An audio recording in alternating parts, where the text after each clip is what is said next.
Certain way and you do it your way and then mess up, I don't want to clean it up because that was your up, not mine. Listen, I was feeling that Jake Paul was going to knock out Tank. This press conference made me feel a little bit more confident about Tank. I'm no cap. He done a lot in his career, right? Not everything, but he done a lot. What people don't understand is his business is a lot. Floyd Mayweather has weighed in on the highly anticipated clash between Jake Paul and Gervonta "Tank" Davis. Speaking candidly, Floyd said that Davis is making his own choices, and with that freedom comes risk. He admitted he has offered guidance in the past, but if his advice is not followed, then it is no longer his concern. Still, Mayweather praised the matchup, calling it great for the sport, financially massive, and something he will be watching closely. In my country, within my team. Do it my way. Because if you mess up, I don't mind being a janitor to clean up the mess because I told you to do it a certain way. But if I tell you to do it a certain way and you do it your way and then mess up, I don't want to clean it up because that was your up, not mine. The boxing world is alive with debate. The announcement of Gervonta "Tank" Davis facing Jake Paul has divided fans, analysts, and even fighters. Some call it a circus, a marketing ploy designed to sell pay-per-views. Others see it as a bold step for Tank, a chance to reach new audiences and test himself in a different spotlight. The discussion has become heated with insiders, trainers, and commentators all weighing in. Some defend Davis's decision as smart business, while others worry it is a dangerous distraction that blurs the line between sport and spectacle. And number 3 to retire. I mean, the backlash is just what people do nowadays. That's just, you give somebody a keyboard, you give them a phone, and they able to hide their face. Yeah, they're gonna have a field day. The backlash I get, I understand. What'd you say, number 2, not fight Shakur? Yeah, he's saying he'll never fight Shakur, that he ain't gonna do him no favors, that he ain't gonna help him make no money because Shakur broke or something like that. Something along those lines. Yeah, I don't get all that. That's, you know what I mean, that's against the game. Like, you know what I mean? You at least owe that fight for the game. You know what I mean? You owe the rematch to Lamont for the game. But you owe Shakur for the game just because of the 2 style matchups. You know what I mean? But if he feel like he don't gotta fight him, guess what? We can't sit here and just go crazy about it. But it is kind of crazy. Trainer Greg Hackett voiced his frustration at the wave of criticism aimed at Gervonta Davis. He argued that today's boxing culture judges fighters for nearly every move they make, often without understanding their struggles, motivations, or goals. Hackett stressed that if Davis chooses to fight Jake Paul, that choice deserves respect. No one outside the ring truly knows what a fighter endures. For Hackett, fans need to stop dictating who should fight whom and start appreciating the discipline, sacrifice, and skill that go into staying elite. His words echo a growing frustration among trainers, who feel social media has turned boxing analysis into endless noise and spectacle.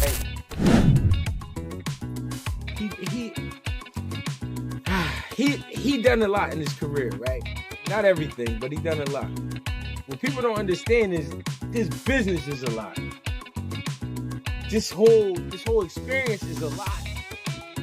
The shit these fighters go through is hard to explain. It's hard to explain because people, they can't see it, so they can't understand it. But it's stressful to the fighters because they coming from just getting ready to fight in the amateurs, being prepared, going out there, win, get it done, celebrate. All right, we back to the next camp. To now, marketing. You're talking about marketing. You're talking about lawyers. You're talking about all this shit that you just never imagined. You're like, why do I have to deal with all of this shit? People trying to keep money coming in, so they trying to come up with bright ideas. At the same time, you got a lot of people trying to get from you. Another name fueling the conversation is veteran sports analyst Max Kellerman. His recent commentary has sparked backlash across the boxing community. Critics accuse him of being overly harsh and at times biased toward Gervonta Davis. Kellerman claimed that Davis had yet to prove himself as a legitimate champion in his division, downplaying his accomplishments and knockout record. Many found his remarks disrespectful arguing that they ignored Tank's undeniable success and power. The reaction has reignited a larger debate about bias in boxing media, how perception, favoritism, and narrative often shape how fighters are judged more than their actual performances. Because Max Kellerman is full of nonsense. Max Kellerman claims that Gervonta Davis was never a champion, that we've never been a period of time when we looked at Gervonta Davis and said Gervonta Davis is the man in that weight class. Bunch of other ridiculousness pouring out of the pie hole of Max Kellerman. Max Kellerman is one of the most biased, bought and paid for journalist that there is in the sport of boxing, and to have him back talking again on and giving his opinion again about the sport of boxing, I promise you is not a good thing. But let's analyze what he had to say about Gervonta, that Gervonta was not ever a champion. That is ridiculous because Gervonta Davis was a champion for the IBF at 130. He was a WBA super champion at 130. He is currently the reigning WBA champion at 135. And there is no other champion in the division for the WBA at the moment. He is the only WBA champion that there is at 135. He had a portion of a secondary, the title at the time he won it at 140 was a secondary title. So if you do not want to count that, I don't know why you wouldn't, seeing as everybody else counts that belt. But okay, fine. He's a 2-division world champion. That is more than zero, Max Kellerman. Now, looking at the idea that Gervonta Davis has never been the man in that division is absolutely ridiculous because Gervonta Davis has really been the man in that division the entire time that he's there. Former world champion Paulie Malignaggi, never one to hold back, strongly condemned the idea of Davis fighting Jake Paul. He argued that boxing is losing its authenticity, that knockouts only mean something when they happen between true equals. Manufactured fights, he said, deceive casual fans and erode the sport's credibility. In a conversation with analyst Chris Algieri, Malignaggi explained that while spectacle sells, real boxing fans see through it. Allowing influencers and entertainers to share the same stage as world-class athletes, he warned confuses the public about what professional boxing really represents. His words cut deep, reflecting the growing divide between boxing as competition and boxing as entertainment. Knockouts, dude. Knockouts. People like knockouts. They don't care if you're knocking out cab drivers. Look at Jake Paul's career. You can manufacture that, though. You can manufacture that, though. You can manufacture. You can't manufacture. To a degree, you can. To a degree. I mean, you can't, yeah, Gervonta legitimately cannot get knockouts. I agree. He can punch, but there's a lot of limited knockout artists, though, man. He's one of the least active punchers in the game with the highest knockout percentage of current heavyweight. But if he was a real knockout artist, if he was a real knockout artist, prop him up against the best of the best. Felix Trinidad was a knockout artist. He was knocking out the best of the best. If you're a real knockout artist, prop him up against the best and show us how he smokes them. But the way we did when Felix Trinidad was doing it, you know, the way they did when Mike Tyson was doing it in his prime. Okay, say what you want about the Mike Tyson era. He knocked out everyone from 1986 to 1989. Everyone got knocked out. Everyone. But by your standard, you could say that Tyson was to a degree manufactured. No, because he fought everyone that was there. Everyone that was there at that time he fought. Teddy Atlas will 100% agree with this. With the expense of Witherspoon. That were afraid of him. With the exception of Witherspoon. No, but they all, doesn't matter. He knocked them all out. There was nobody you could say in that era except maybe Witherspoon, who had contract issues with King at the time. Except for Witherspoon, there is nobody Tyson didn't fight in that era. He knocked them all out. You can't say like, oh, but if he would have fought that guy, I don't know. No, with Davis, there's guys right now that have been hanging around for years. Yo, dude, when are you gonna fight them? The lightweight division was stacked with talent. Even at 130, it had a lot of talent when he was there. Didn't fight almost any of them. So it's not the same thing as the Tyson era. You want to say anything about Tyson era? Fine. It wasn't as high level or something. He still knocked out everyone. But not everyone shares that pessimism. Boxing commentator Showbiz the Adult offered a more optimistic take after attending the Davis-Paul press conference. Initially, he admitted he doubted Tank's chances, believing Jake's size and power might be too much. But after observing Davis's calm composure and quiet confidence, he changed his mind. Showbiz said Davis carried himself like a champion who understood the magnitude of the event. His poise, focus, and professionalism stood out. He now believes Gervonta's ring IQ, timing, and adaptability could neutralize Jake's physical edge and perhaps even shock those expecting a one-sided brawl. Hell, I just kidding. Listen, I was feeling that Jake Paul was going to knock out Tank. This press conference made me feel a little bit more confident about Tank. No cap.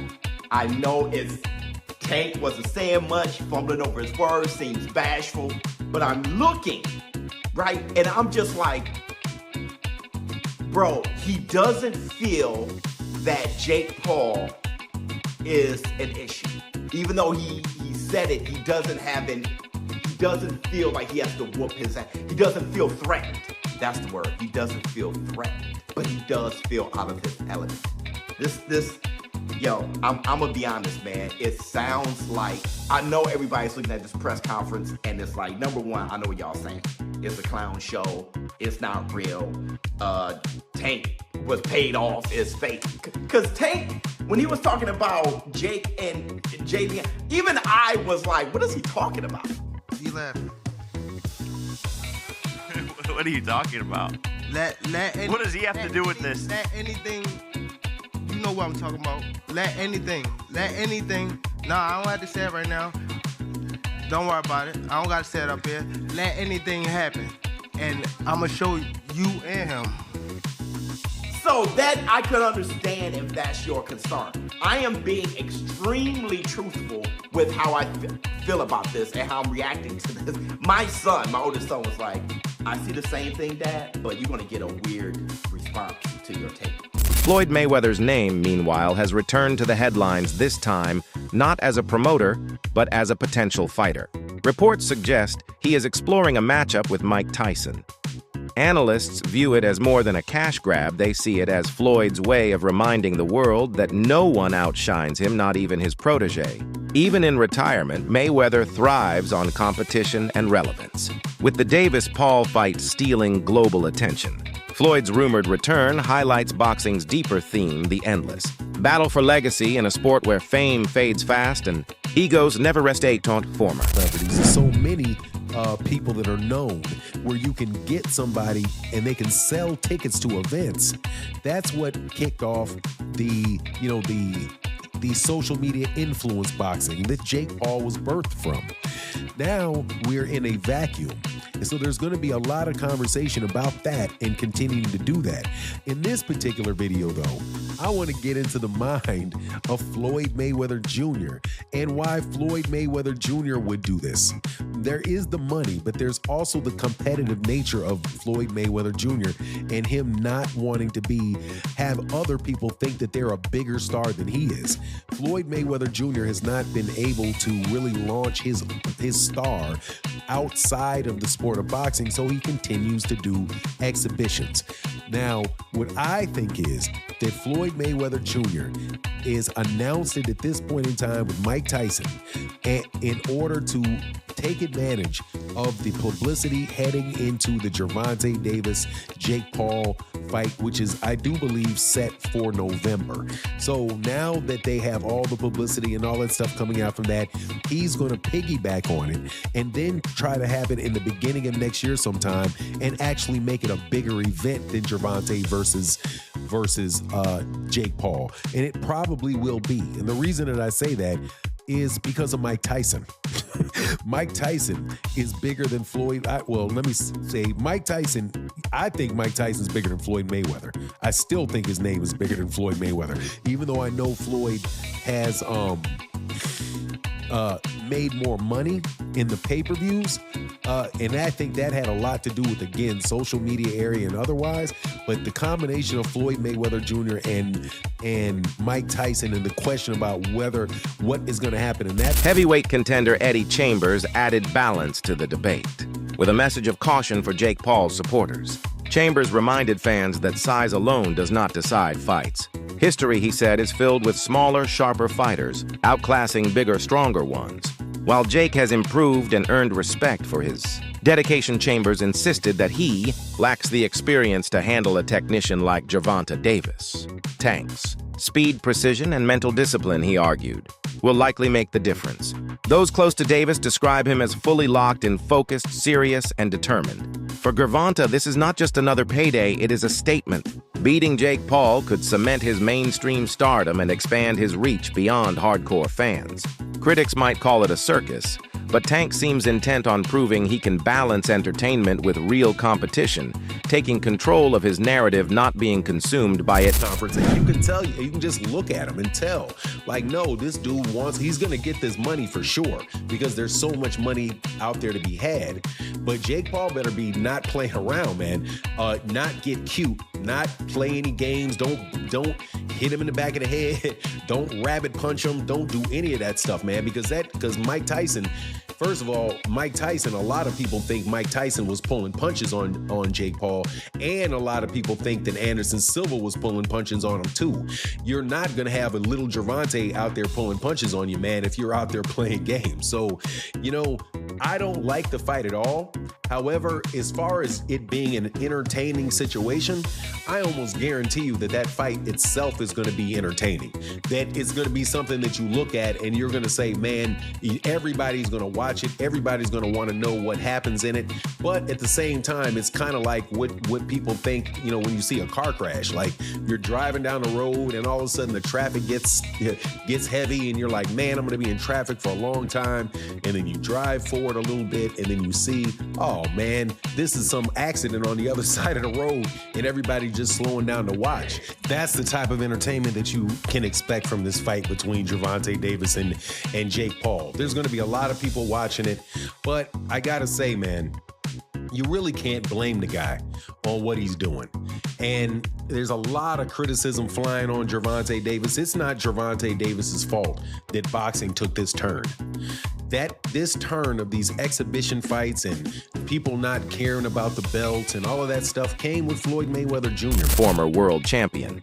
Timothy Bradley also voiced strong support for Davis, calling the bout easy money.